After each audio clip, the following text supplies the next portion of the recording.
அனைவருக்கும் வணக்கம். நான் பிரபாகர் ஜோதிடர். ஓம் சிவாய நமக. சிவசக்தி திருச்சிற்றம்பலம். இன்று பிறந்த நாள் காணும் அனைவருக்கும் வாழ்த்துக்கள். இறைவனுடைய அருள் பரிபூர்ணமாக உங்களுக்கு கிடைக்கட்டும். உங்களின் மனம் எதை எண்ணி ஆசைப்படுகிறதோ அந்த ஆசை நியாயமான ஆசையாக இருந்தால் நிறைவேறட்டும் என்று எம்பெருமான் சிவபெருமானிடம் அடியேன் வேண்டிக் கொள்கிறேன். இப்போ நான் என்ன சொல்ல போகிறேன்னா, இன்றைய நாளுடைய நிலைப்பாடை தான் சொல்ல போகிறேன். கற்றுக்கொண்டு பயன்பெறுங்க. பரப்பாவ சித்திரை 12 இன்று சனிக்கிழமை, ஆங்கில வருடம் ஏப்ரல் 25, 2026. இன்று நவமி திதி கடைபிடிக்கப்படுகிறது. நவமி திதியில் எந்த ஒரு காரியத்தை செய்தாலும் அது 100% வெற்றி தரும். கருத்தில் கொள்ளுங்க. இப்போ நம்ம வீட்டிலலாம் பார்த்தீங்கன்னா இந்த அஷ்டமி நவமியை தவிர்ப்போம். அஷ்டமியை தவிர்க்கலாம், ஏன்னா அது அஷ்டங்கம். ஆனால் நவமி என்பது நவகிரகங்கள் ஆசீர்வாதம் பெற்றது. அதனால் நவமியில் ஒரு கட்சியோ ஒரு நிறுவனமோ எந்த தொழில் ஆரம்பித்தாலும் மிகவும் அற்புத பலன்களை பெற முடியும். அதுவும் இந்த நவமி வியாழக்கிழமை இணைந்து வந்துச்சுன்னா மிகவும் அற்புத பலனை அந்த நவமி தேதி கொடுக்கும். கருத்தில் கொள்ளுங்க.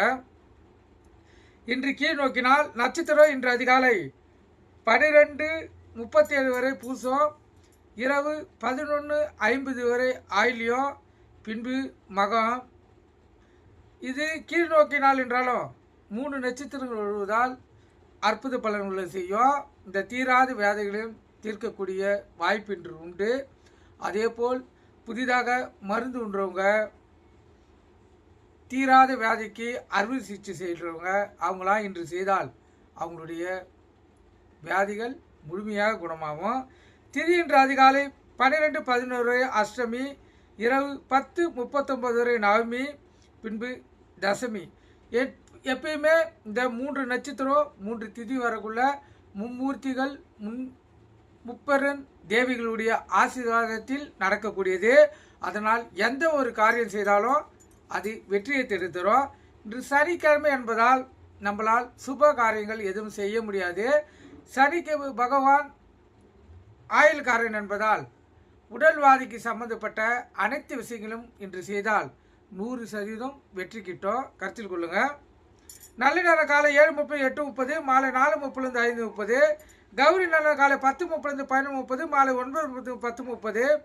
ராவகாலம் காலை 9 - 10:30. யமகண்டம் மதியம் 1:33. குளிகை காலை 6 to 7:30. சூளமந்தி கிழக்கு. கோயிலுக்கு சென்றால் கிழக்கு சைடு பார்த்து தான் கற்பூர விளக்கு ஏற்றணும். நீங்கள் கருத்துக்கொண்டு பயன்பெறுங்க. நன்றி, வணக்கம், வாழ்க வளமுடன்.